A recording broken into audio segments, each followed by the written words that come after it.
Owolabi was the first child of his parents and the most useless in the family.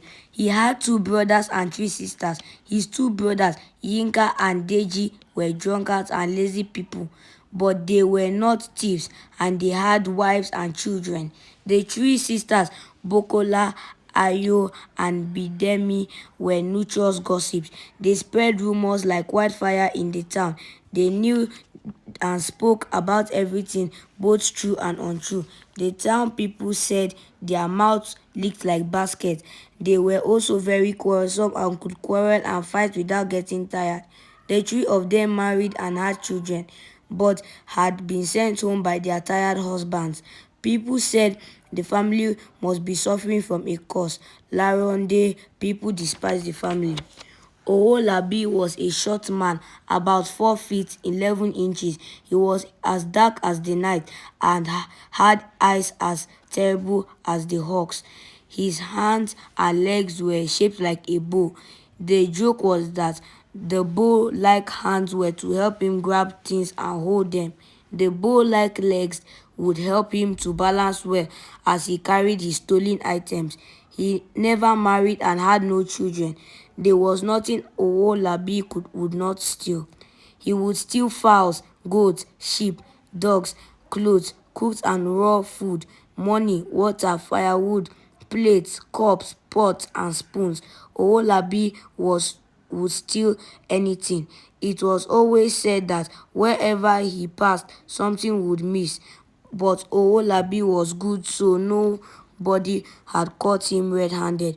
Those who claimed they had seen him stealing had no witness, so they only claimed Owolabi could lay to goodness was that he was a good thief.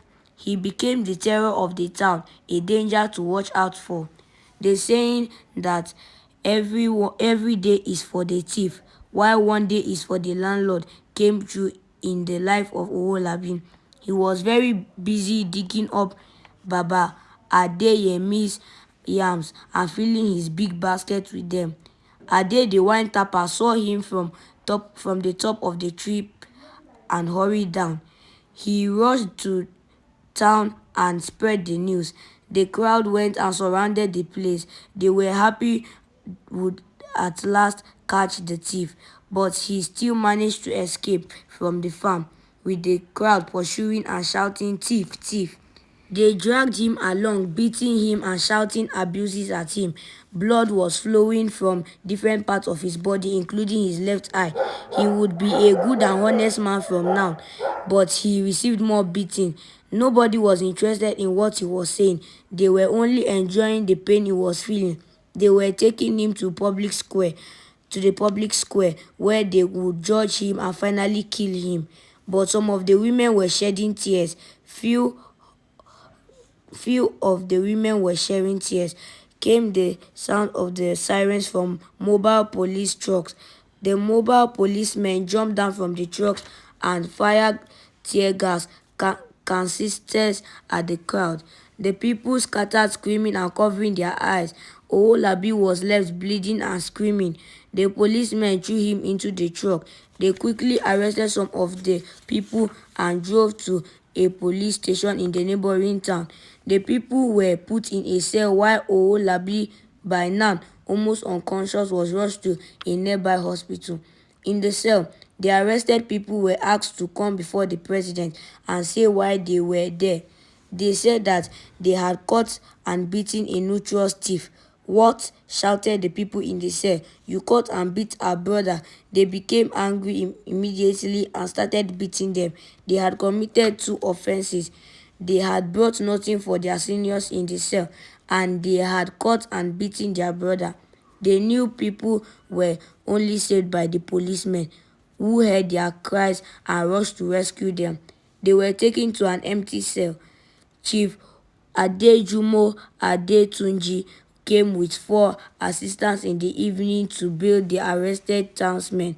They were asked to make statements and then allowed to go with the chief. After Owolabi had recovered from his injuries, the police took him to a cell in their station. As a good thief, Owolabi knew how to save himself from trouble in the cell. He knew he had to give something to avoid being beaten, but he had no money on him when he was taken to the hospital.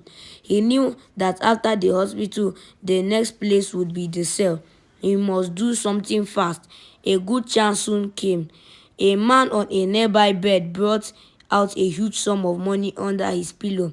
He counted some of it and gave to a nurse to buy him drugs and then put the rest under the pillow. Owolabi had seen his chance. He must act quickly.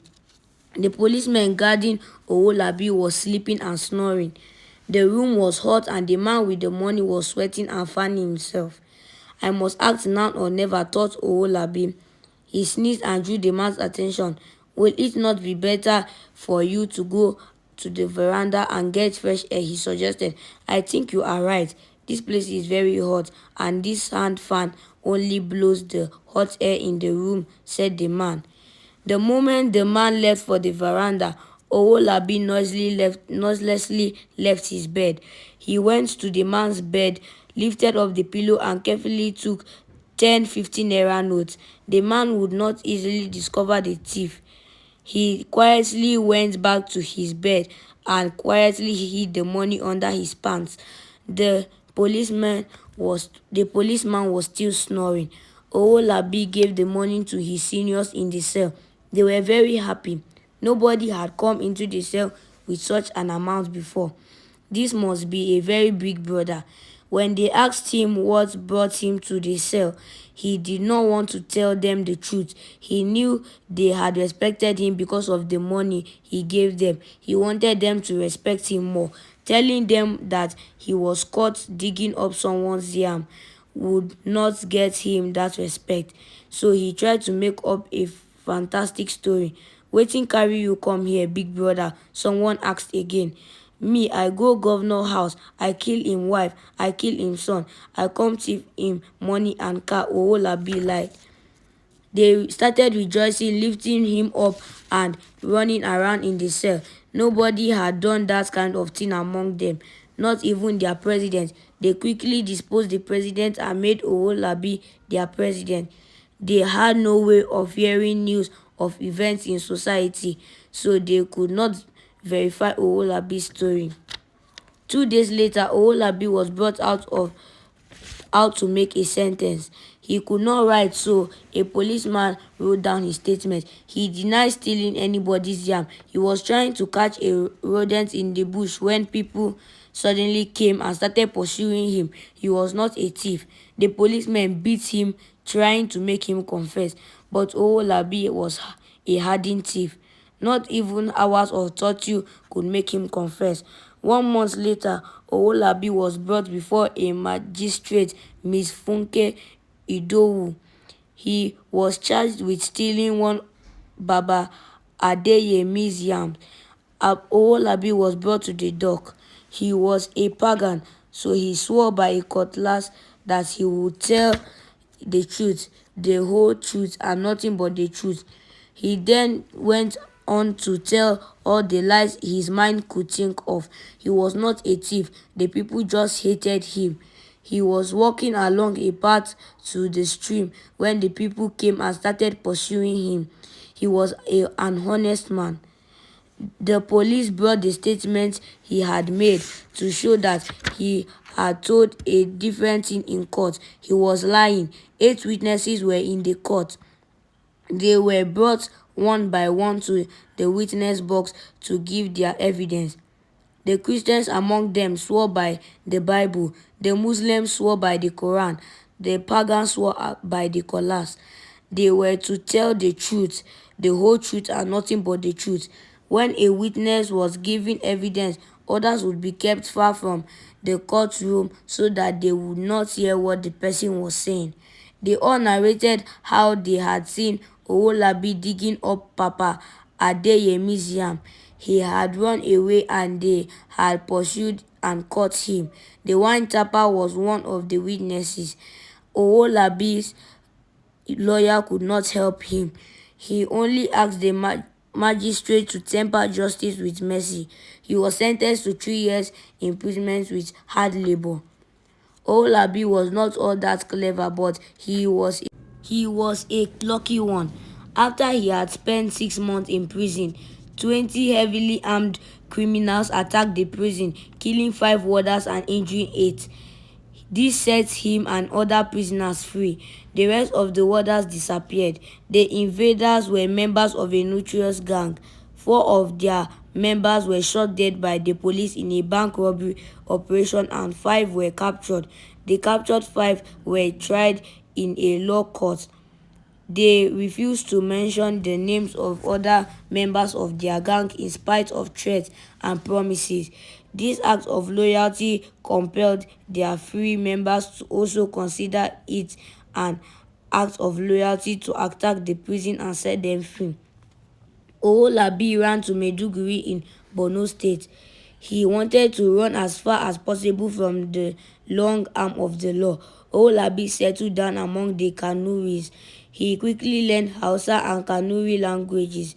He started wearing the long and flowing dresses of the people, and in fact, he had become one of them. He even married one of their daughters, Amina. Owolabi tried to live a decent life as he could afford by selling yams, but as the leopard that could not change its spot, he still engaged in petty stealings. Being the lucky thief that he was, no one ever caught him. Borno State was under the terror of armed robbers who frequently attacked, robbing people of their property, health and lives. Many of the armed robbers came from neighboring countries like Chad. The state and the nation were worried. The police swung into action, determined to defeat the criminal. Owolabi had never liked the police. He always tried his best possible to avoid them. One day, during Owolabi's 4th year in Maiduguri, the police were pursuing some criminals. Owolabi saw them and took to his heels. The police gave him a hot chase and captured him. At the police station, an officer took a look at him. Owolabi, wonder shall never end, the man shouted. Thank you for watching. Please like, share and subscribe. Turn on bell notification. Thank you.